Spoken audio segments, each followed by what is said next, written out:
opening, invitation to a journey through time. Hello and welcome. Find a comfortable position and allow the weight of your day to gently release. Close your eyes or simply let your gaze soften. The sounds of the world around you, the traffic, the ticking clock, the hum of electricity, let them all begin to fade, like distant echoes from a life you're about to leave behind. Just for a little while. Tonight we are not here, in this room, in this moment. We are time travelers adrift on a quiet current that pulls us back through the centuries, through millennia. Our journey will take us to worlds both magnificent and merciless, to lands built on faith and buried by time. We will feel the heat of a sun that was worshipped as a god, walk the ghostly avenues of a city without a name, hear the first heartbeat of humanity in the rhythm of a drum, and watch a skyline rise from bedrock to touch the clouds. There is nothing for you to do but breathe. Breathe in and feel the stillness. Breathe out and let go. Your only task is to listen, to drift, to dream. Our first destination awaits, on the banks of a sacred river, under the watchful eyes of forgotten gods. Let the journey begin. Part 1. A Day in Ancient Egypt, Surviving Under the Gaze of Gods. Chapter 1. The Unforgiving Sun God. The first thing you notice is not a sight but a sensation, a heavy oppressive warmth that presses down on you. Even before your eyes are open, you're lying on a mat of woven straw, a single sheet of coarse linen draped over you, more of a suggestion of privacy than a shield against the elements. Through the reed walls of your simple hut, the morning sun is already asserting its dominance. There are no curtains to draw, no blinds to turn. There is only the raw, unfiltered light of the Egyptian dawn, which feels less like a gentle awakening and more like an audition for the role of an unforgiving sky god. By the time you stir and step outside, the day is already in full assault. The air is thick and shimmering, the temperature already climbing towards 90 degrees Fahrenheit, or 32 Celsius, and it's not yet mid-morning. The sun in ancient Egypt doesn't just shine, it commands. It beats down upon the land with a divine authority, baking the mud brick homes, the dusty paths, and you. Your simple linen tunic, the uniform of your time, feels as useful as tissue paper in a furnace. You think of sunscreen, a concept as alien here as a spaceship. The wealthy, the priests, they might have access to fragrant protective oils, but for you, a common soul, the best defense is what the earth provides. A smear of mud, or perhaps, as rumor has it, crocodile dung. They say it might, emphasis on might, keep your skin from blistering into an angry red. By midday, the very stones beneath your bare feet will be hot enough to cook on. Shade is not a right, it's a rare and precious courtesy. You might find a moment's respite behind a thick wall, but even the bricks themselves seem to be sweating under the relentless gaze of Ra, the sun god, and you would never dare to complain. In this land, a scorching day isn't bad weather. It's a sign that Ra is powerful, that he is present.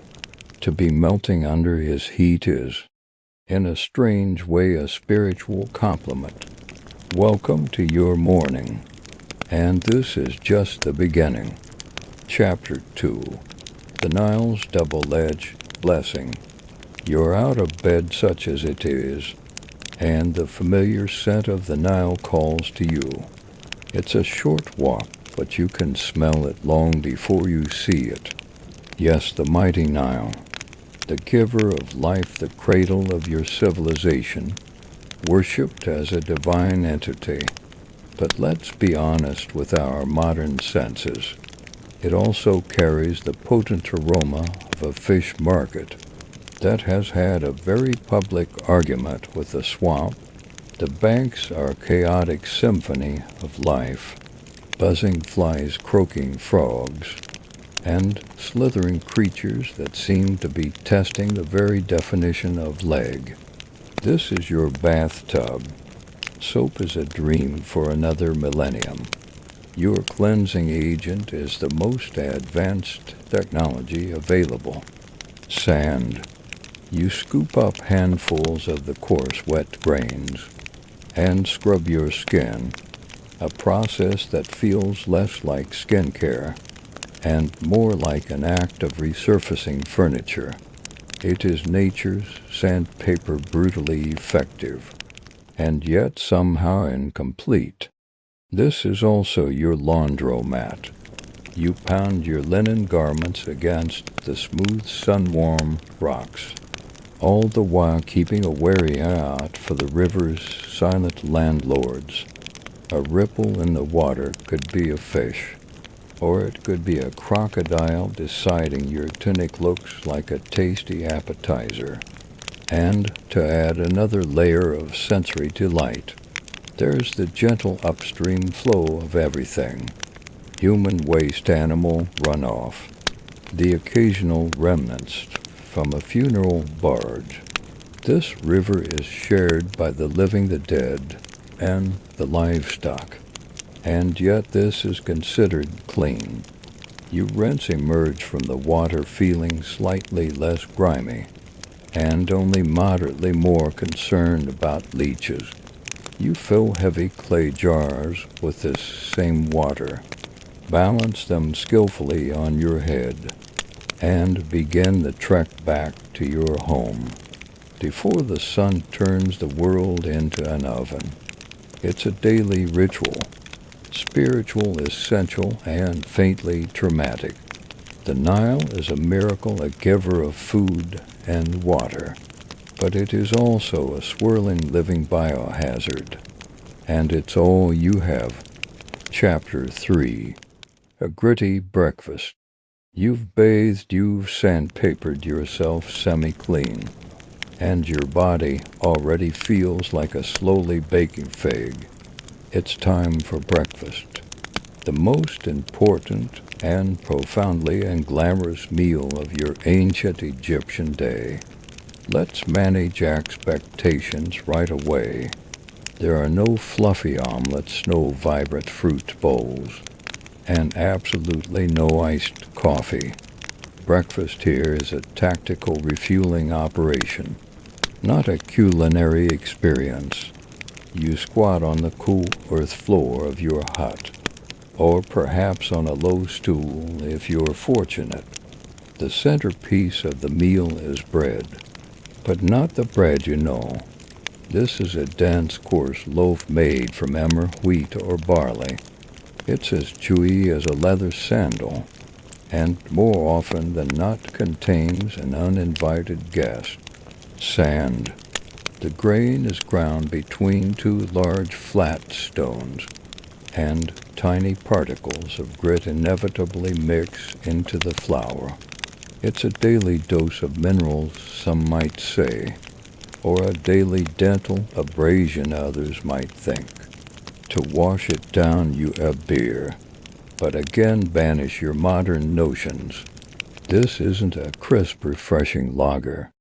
It's a thick, cloudy, lukewarm beverage that's more like liquid bread or a fermented porridge.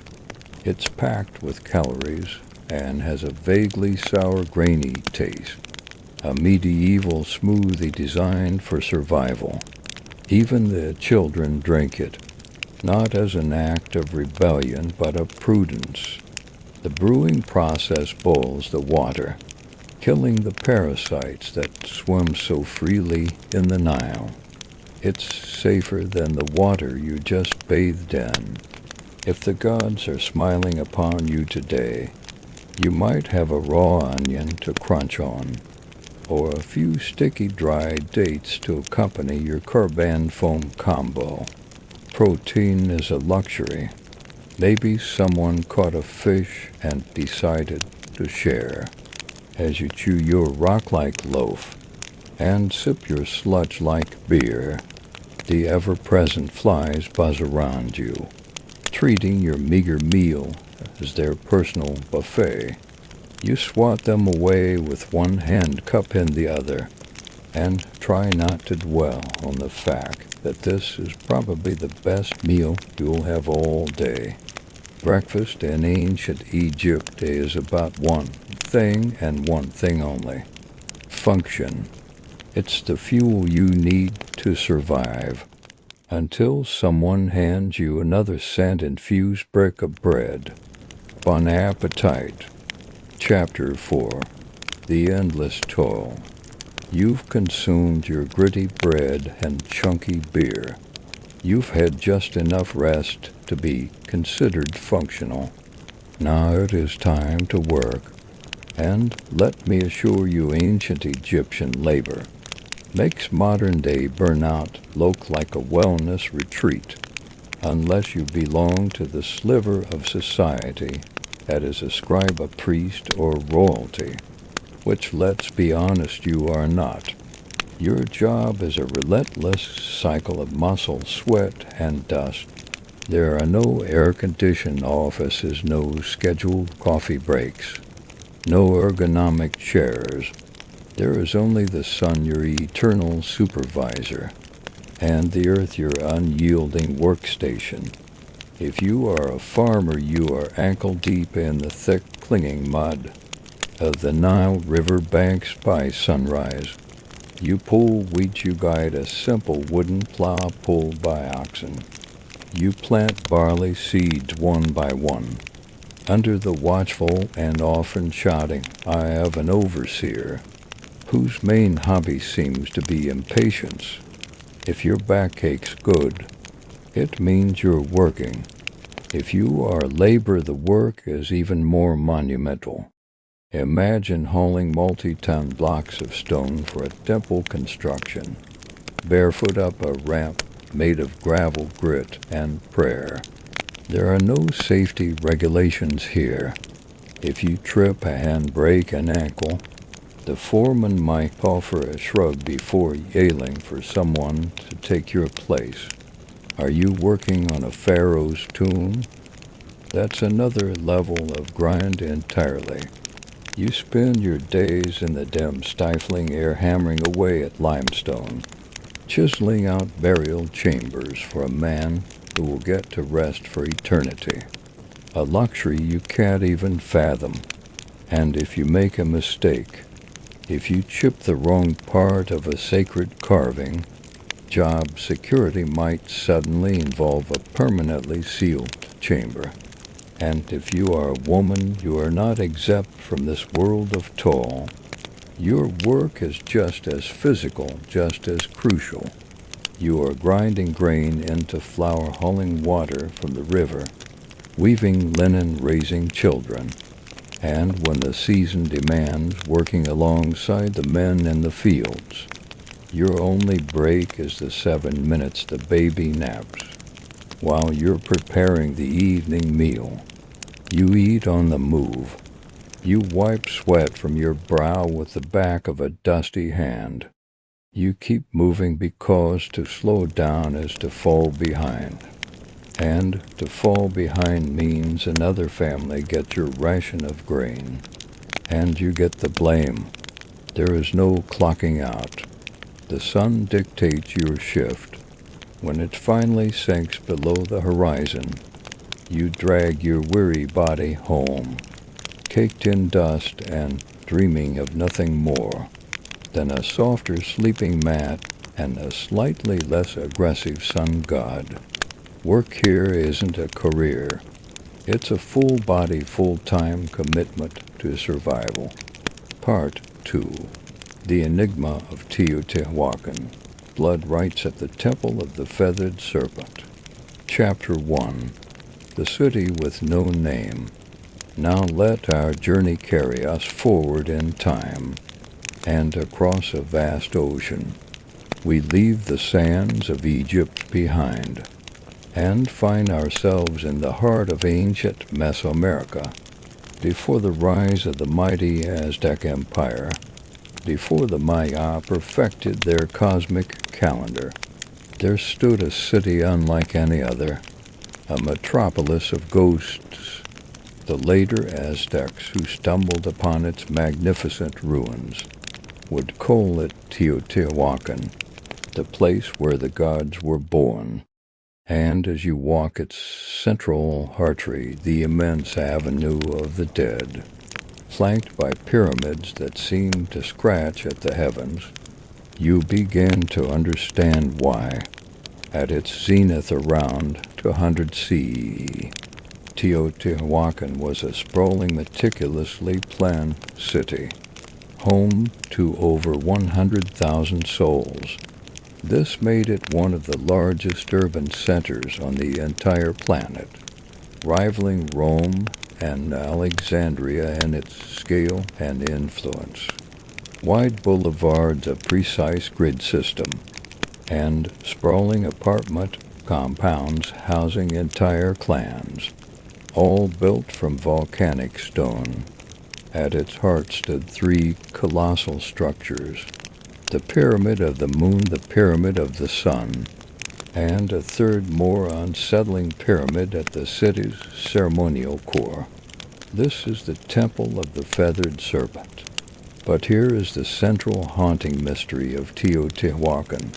To this day we have no idea who built it. We don't know what they called themselves. We don't know what language they spoke.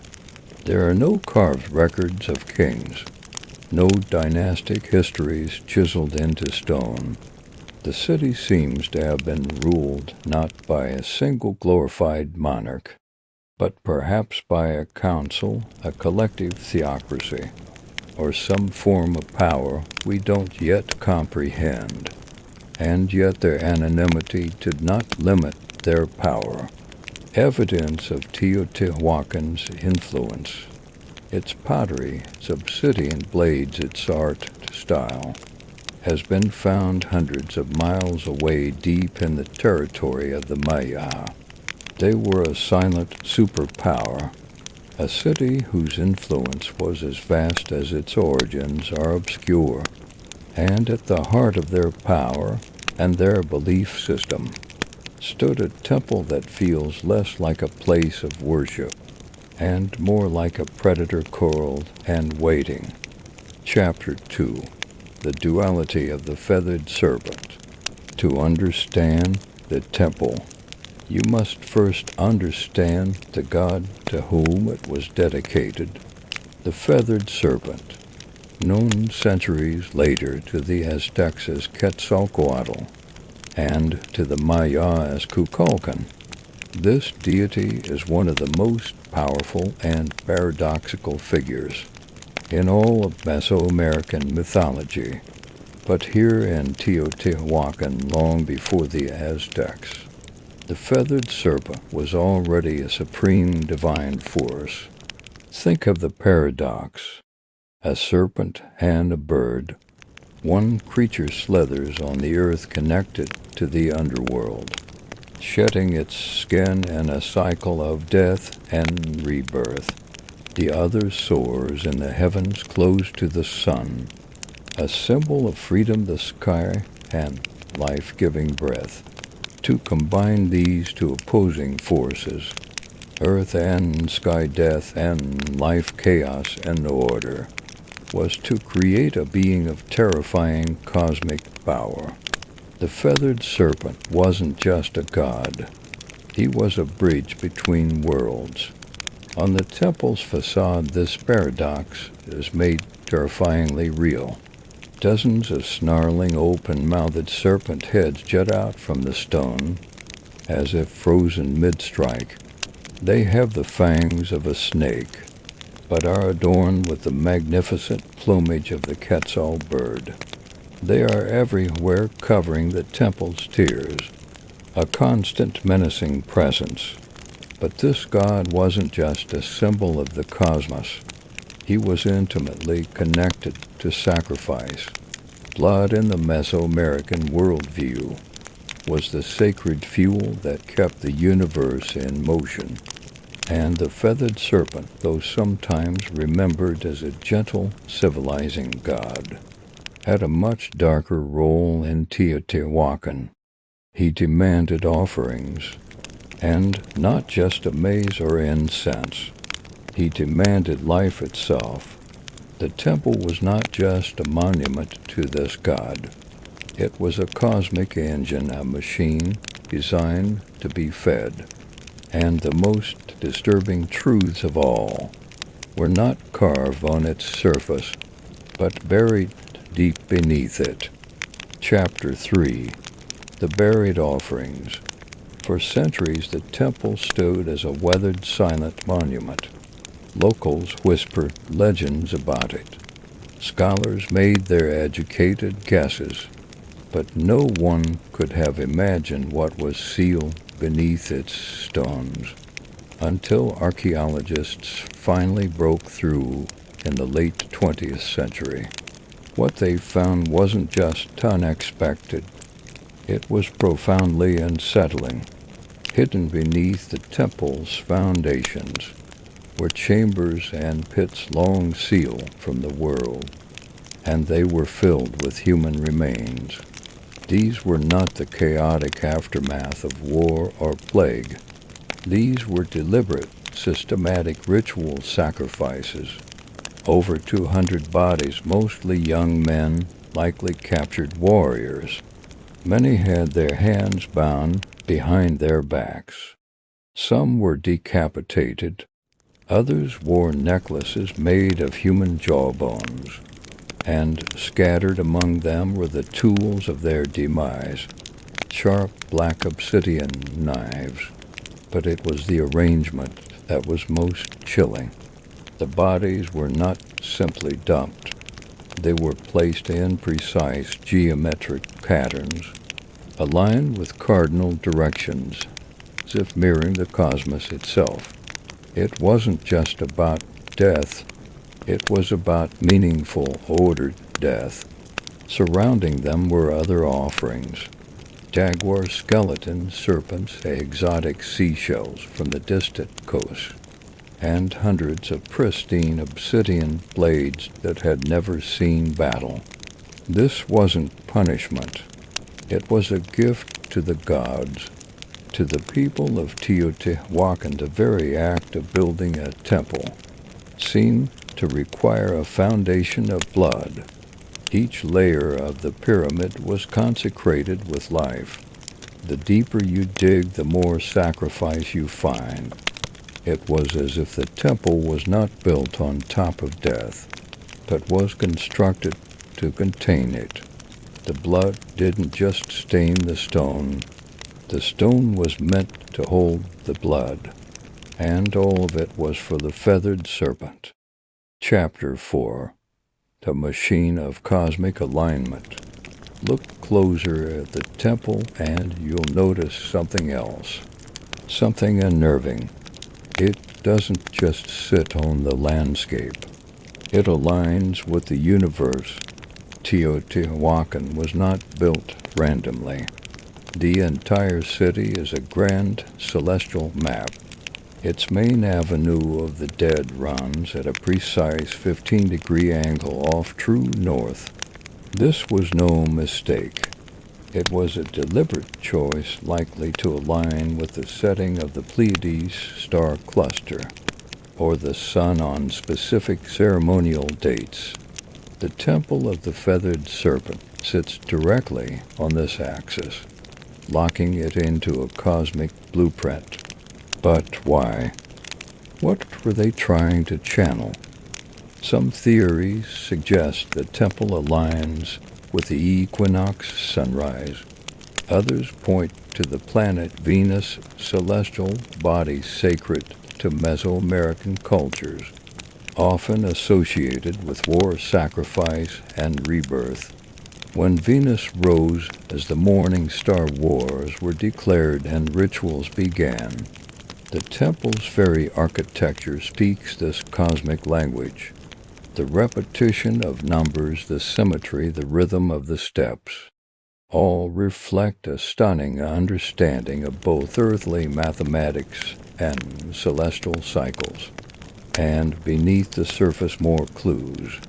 In 2003, archaeologists discovered a tunnel running beneath the temple, not a crude passage, but a deliberately constructed underworld.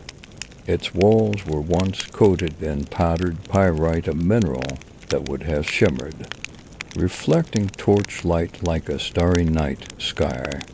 They found pools of liquid mercury and thousands of ritual objects. To walk through it would have been like a journey through the Milky Way itself, a symbolic passage to the land of the dead, or perhaps to rebirth. This temple wasn't just a place of sacrifice. It was a cosmic machine, a portal designed to align the earth, the sky, and the spirit realm, all powered by blood. Part 3. The Rhythm of Humanity, a History of the Drum. Opening, the first heartbeat. Before we spoke in words, we spoke in rhythm. Tens of thousands of years ago, long before the invention of writing, even before the birth of language itself, early humans began to create something that could only be described as sound with intention. Not speech, not melody, but rhythm. A hand slapping hollow bark, a stick tapping a stone, a foot stomping earth in time. Somewhere in that ancient repetition, something magical emerged. The first drum beat. It wasn't called music. It wasn't called anything. But it felt like something. Like communication, like movement, like emotion taking form. And in that feeling, humanity found its first instrument. Chapter 1. The Sacred Voices of the Ancient World. Anthropologists have uncovered evidence of primitive percussion instruments dating back over 30,000 years. These were likely made from natural materials. Tree trunks hollowed out, gourd, stretched animal hides. Nothing fancy, nothing preserved. But these rudimentary drums were not toys or idle distractions. They served real purposes. To warn, to summon, to connect. Imagine a tribe scattered across a dense forest. One beat from a distant drum and others knew danger is coming, or a celebration has begun, or the gods are listening. The earliest drums weren't just tools. They were extensions of the human body. A heartbeat externalized a pulse that could be felt across a valley. Drumming wasn't something you watched or listened to. It was something you participated in. Together around fires under stars. In caves where echoes made the air itself vibrate. These ancient rhythms became a language of emotion. Joy, grief, warning, hope, all expressed not in syllables or symbols, but in patterned sound. Before the first flutes were carved, before string instruments were dreamed of, the drum was already alive, anchoring us in time, giving shape to ritual, and uniting individuals into tribes. No matter where on earth people lived, they created something to strike, something to beat, something to mark the moment.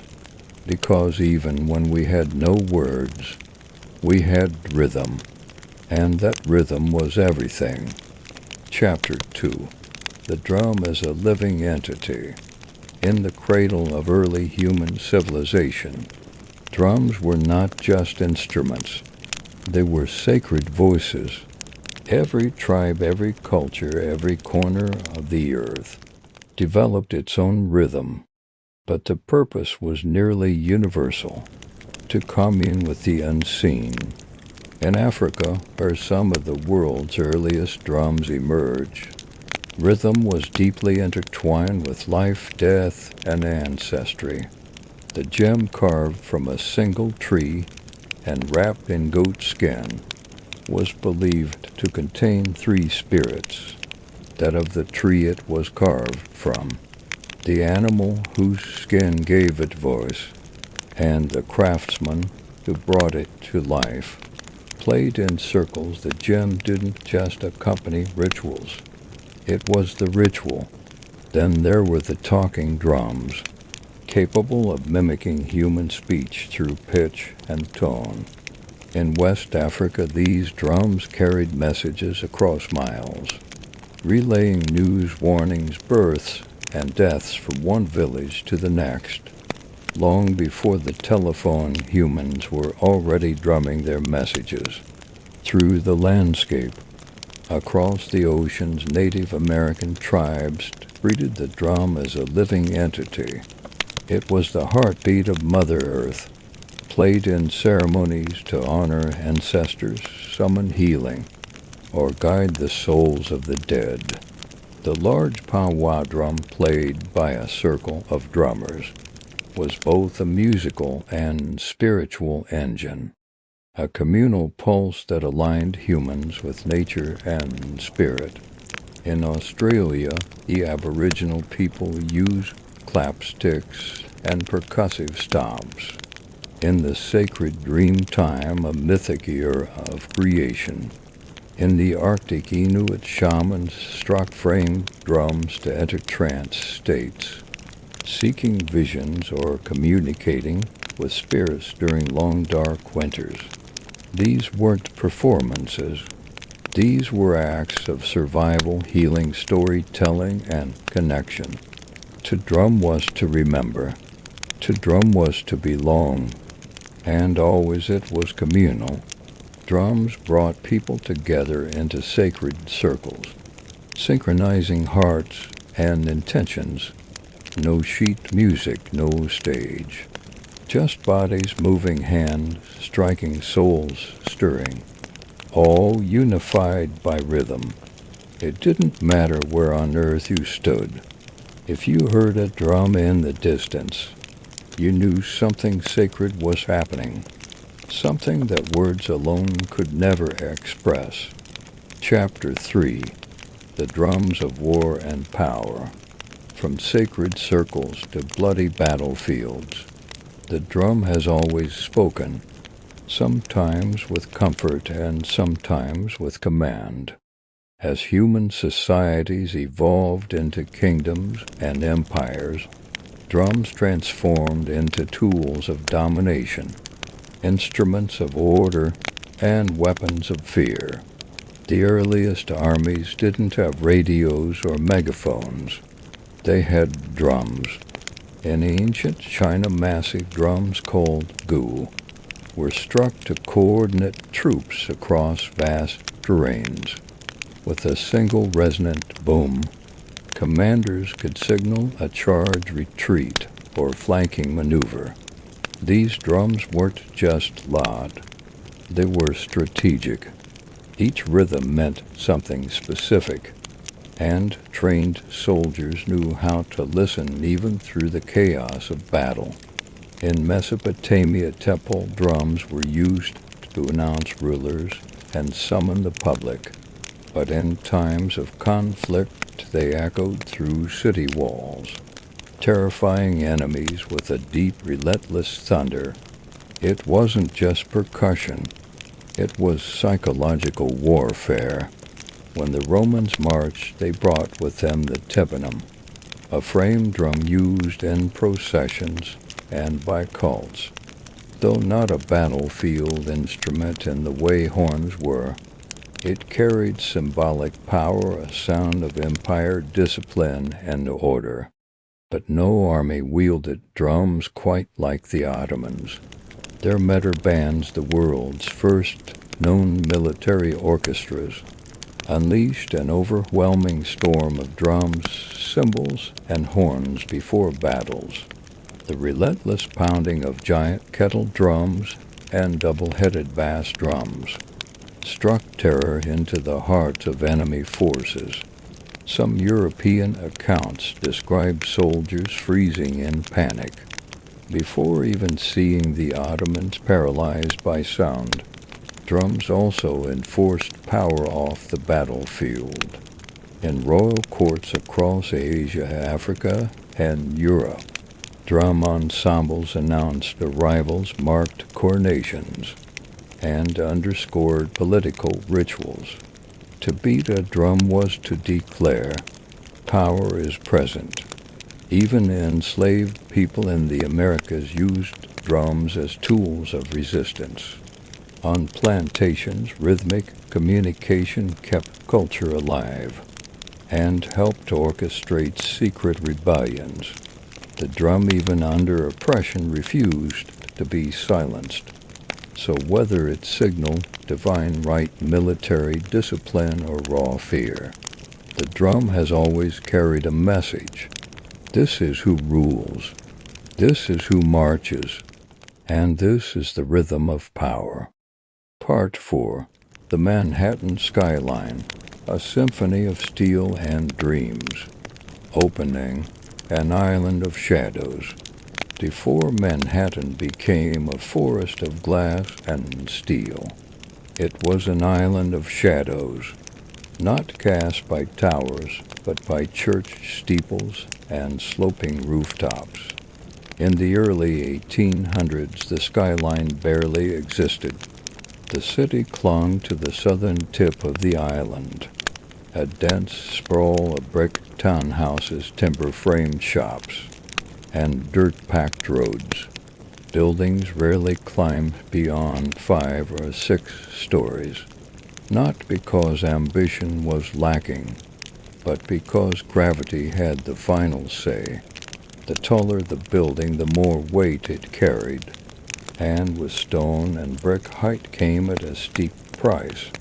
The walls had to be thicker at the bottom to support the upper levels, leaving less room inside and requiring enormous foundations.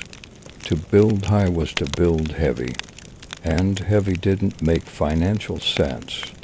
So the city grew horizontally, spreading northward along a grid that had been planned in 1811, one of the boldest urban blueprints of its time. But underneath that grid, beneath the layers of cobblestone and soil, Manhattan held a secret weapon: bedrock, deep, dense, and unwavering. The granite spine that ran beneath the island would one day support some of the tallest structures in human history, but for now it lay quiet, untouched, waiting. Chapter 1. Breaking Gravity's Chains. For centuries, gravity was the greatest architect in Manhattan. It kept buildings short, cities flat, and human ambition tethered to the earth. But in the mid-19th century, two breakthroughs would break the skyline wide open. One lifted people, the other lifted buildings.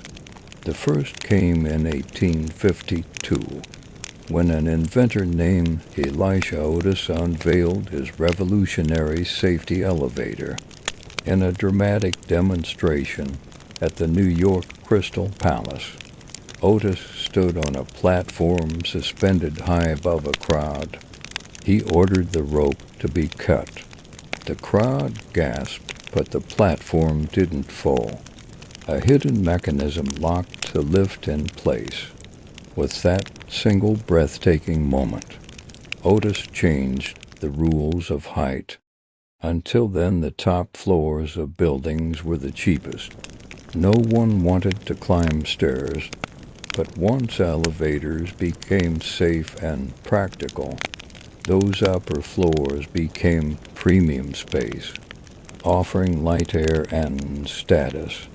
The vertical city suddenly made economic sense. But Being able to move people upward wasn't enough.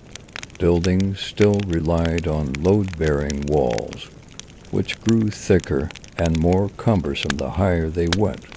That's where innovation number 2 arrived, the steel skeleton.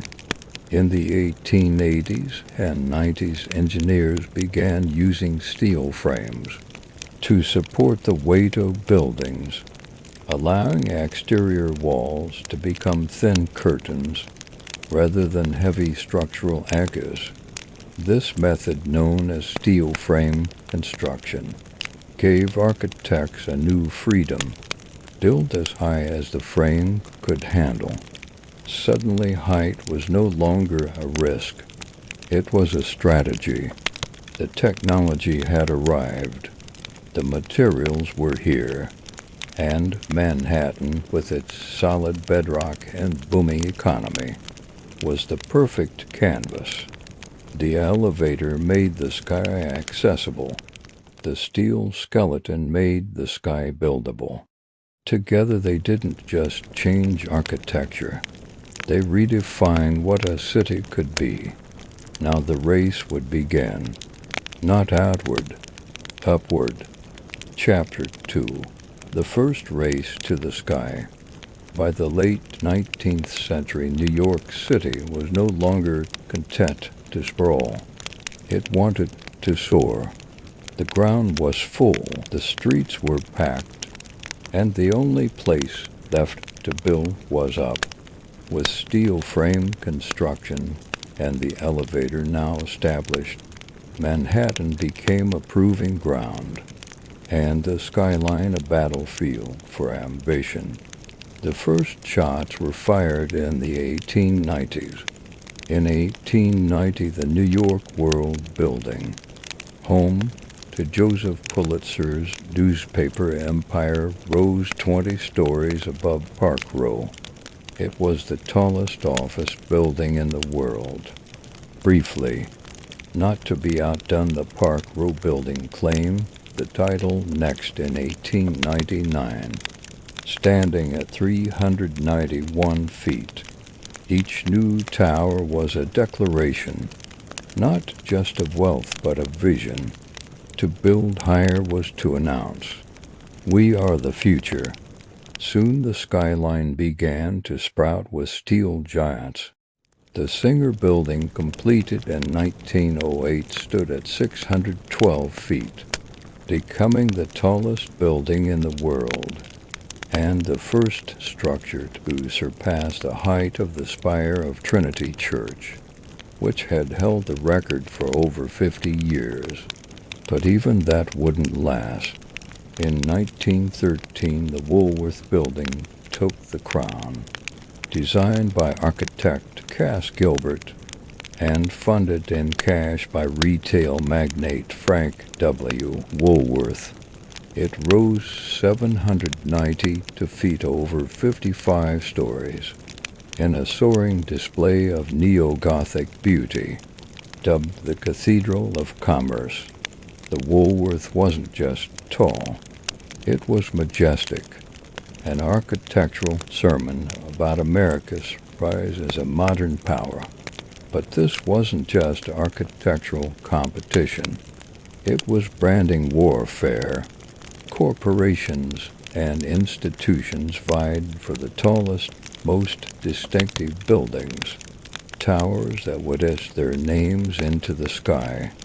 Every new height was a headline, every silhouette a symbol. The skyscraper became the ultimate billboard, permanent, imposing, impossible to ignore. And beneath it all, the rhythm of progress beat relentlessly. Steam shovels dug foundations into granite. Riveters hammered steel day and night. Immigrants and iron workers balanced on beams hundreds of feet in the air. With no harnesses, only grit and resolve. The skyline was no longer theoretical. It was real, and it was rising. Chapter 3. The Jazz Age and the Art Deco Dream.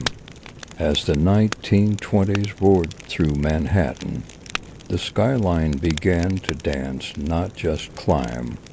This was the era of Art Deco, a time when architecture wasn't only about height but style. The Jazz Age poured elegance into steel and stone, and New York's buildings became icons of movement, light, and energy. The most dazzling of them all was the Chrysler Building. Completed in 1930, it stood 1,046 feet tall, briefly becoming the tallest building in the world. Commissioned by car magnate Walter Chrysler, the tower wasn't just a monument to corporate success. It was a symphony of design. Its stainless steel spire, built in secret and hoisted into place overnight, shimmered in the sun like a crown. Ornamental eagles modeled after hood ornaments jutted from the corners like guardians of the future. With its curved chevrons and machine-age detailing, the Chrysler Building didn't just scrape the sky. It seduced it. But the race wasn't over. Just a few blocks away, another titan was rising. The Empire State Building, completed in 1931 during the depths of the Great Depression. It soared to 1,250 feet, stealing the title from Chrysler and holding it for nearly 40 years. Built in just for 110 days, with thousands of workers laboring through wind, snow, and steel dust. The Empire State wasn't just a building. It was a message. New York endures, while much of the country struggled. Manhattan pushed upward, and its buildings mirrored the era's dual identity. Elegant but aggressive, optimistic yet competitive. The Art Deco style captured the contradictions of the time. Geometric but graceful, modern but steeped in myth. Towers weren't just functional. They were sculpted, glowing at night like beacons of possibility. And yet beneath all that glitter there was purpose. These skyscrapers were built by barons, and moguls wanted more than profit. They wanted legacy, a permanent place in the skyline and in history. By the end of the 1930s, Manhattan's silhouette had taken shape. The city was no longer just a capital of finance. It was a cathedral of ambition, a skyline that didn't whisper progress. It shouted it. Chapter 4: The Corporate Era and the Glass Box. After World War II, Manhattan's skyline entered a new phase, one less ornamental, more corporate. The elegance of Art Deco gave way to glass, steel, and straight lines. America was now a global superpower, and New York was the front office of that empire. The skyline adapted accordingly, not with decorative spires, but with monuments of efficiency. In 1950, the United Nations headquarters rose on the East River, a bold boxy glass tower flanked by low marble wings. It marked a shift in tone, global, diplomatic, futuristic. It wasn't just a building. It was an architectural statement about international order in the atomic age, and it set the tone for what would follow. Next came the Lever House in 1952 and the Seagram Building in 1958, both defining examples of the international style. These towers, with their curtain walls of reflective glass and steel frames, were minimalist by design, free of decoration, stripped of sentiment. They didn't look like cathedrals or castles. They looked like machines, precise, modern, and ruthlessly practical. The Seagram building, designed by Ludwig Mies van der Rohe, was especially influential. Its bronze-tinted glass uniform grid and open plaza introduced a new kind of urban presence, not to impress with flourishes, but to project order, discipline, and power. This was corporate architecture at its peak, cold, beautiful, and authoritative. As businesses boomed, so did the skyline. Midtown became the hub for America's major corporations, banks, media companies, law firms. These new skyscrapers didn't compete for beauty. They competed for square footage, for location, and for presence on the horizon. Gone were the soaring spires and gargoyles. In their place stood mirrored monoliths, anonymous giants that reflected not just the clouds, but the ambitions of Wall Street. And yet in their silence and simplicity, these towers spoke volumes. They told the story of a country obsessed with growth, precision, and modernity. They defined the corporate era, shaping the look and feel of cities across the globe. But even amid all this glass and steel, one thing remained true. The skyline was still a symbol, only not whispered power, rather than shouted beauty. Chapter 5: The Twin Pillars of Commerce. By the late 1960s, New York was already a vertical masterpiece, but it still had room to dream bigger. That dream took shape at the southern tip of Manhattan, where a pair of identical towers would soon alter the skyline forever. They were bold, controversial, and unlike anything the world had ever seen. They were the twin towers of the World Trade Center, conceived as a hub for global commerce.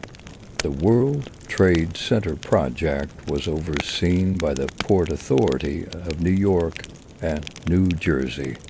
Architect Minoru Yamasaki designed the buildings with a radical, minimalist approach.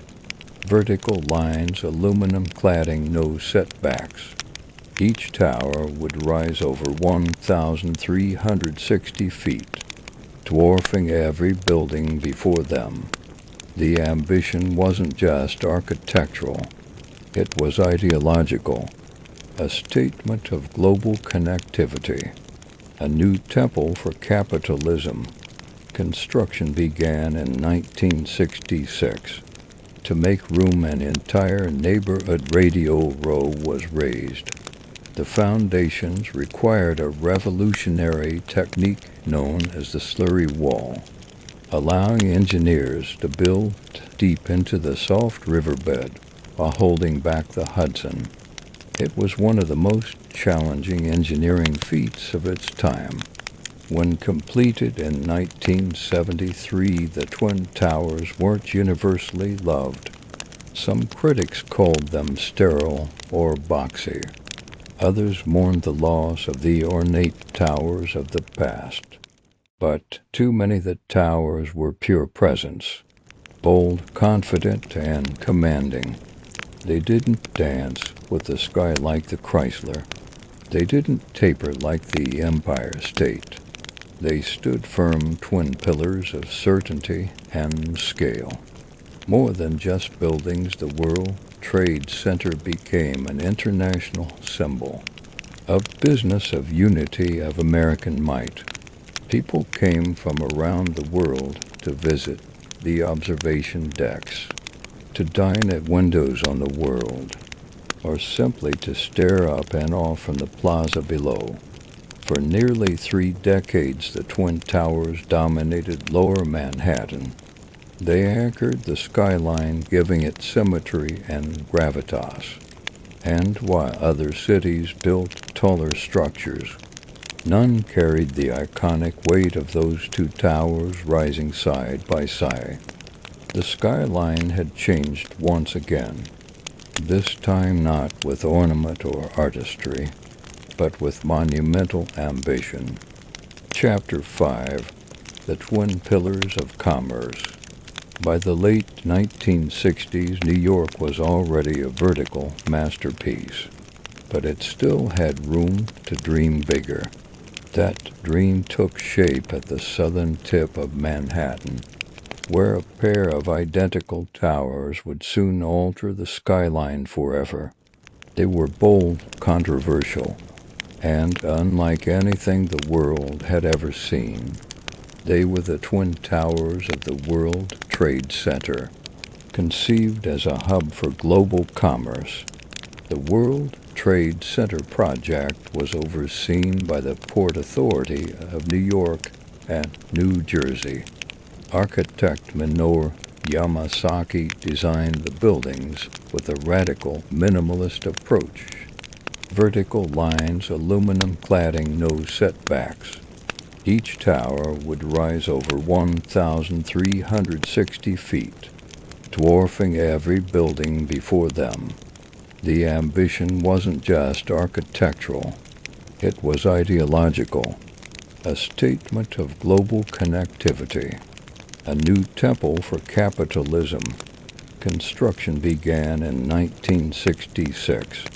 To make room, an entire neighborhood radio row was raised. The foundations required a revolutionary technique known as the slurry wall, allowing engineers to build deep into the soft riverbed while holding back the Hudson. It was one of the most challenging engineering feats of its time. When completed in 1973, the Twin Towers weren't universally loved. Some critics called them sterile or boxy. Others mourned the loss of the ornate towers of the past. But too many of the towers were pure presence, bold, confident, and commanding. They didn't dance with the sky like the Chrysler. They didn't taper like the Empire State. They stood firm, twin pillars of certainty and scale. More than just buildings, the World Trade Center became an international symbol, a business of unity, of American might.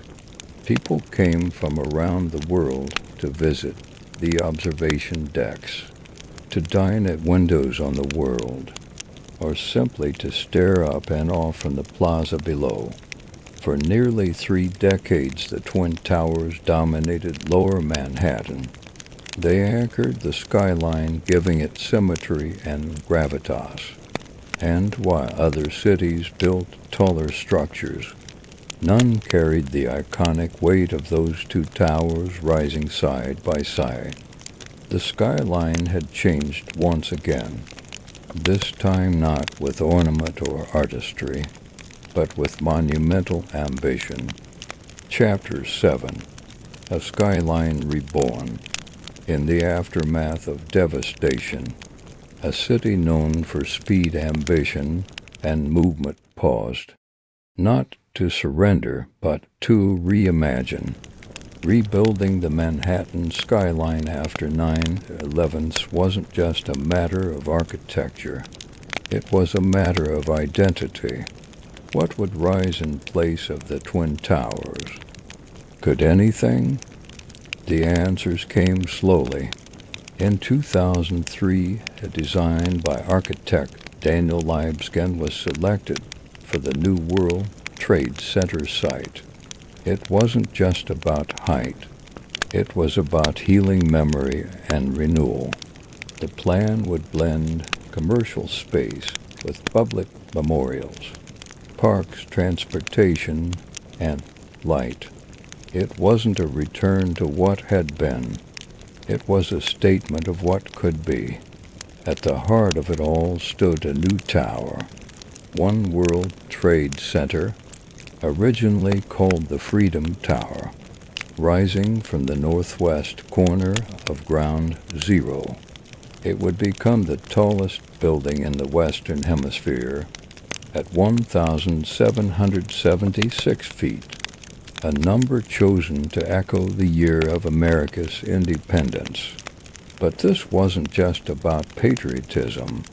It was about defiance, about reaching up again despite loss. Construction began in 2006, and in 2014 One World Trade Center opened its doors, clad in shimmering glass and standing like a crystal obelisk. It didn't try to imitate the past. It offered something new, reflection both literal and symbolic. The building changes with the sky, glowing, darkening, disappearing depending on the light. It is presence without arrogance. Decided the 9/11's Memorial opened in 2011 to deep voids where the original towers once stood, each with a continuous waterfall, and the names of the fallen etched into bronze. It's not just part of the skyline, it's part of the city's soul. The new skyline took years to take shape. Other towers rose 3 WTC for WTC and 7 WTC, each one sleek, modern, and purposeful. Together they represent not just a city rebuilt, but a city transformed. New York didn't just replace what was lost. It evolved. It honored the past while building for the future. And in doing so, it reminded the world of something deeply American and deeply human. You can knock a city down, but you can't keep it from rising.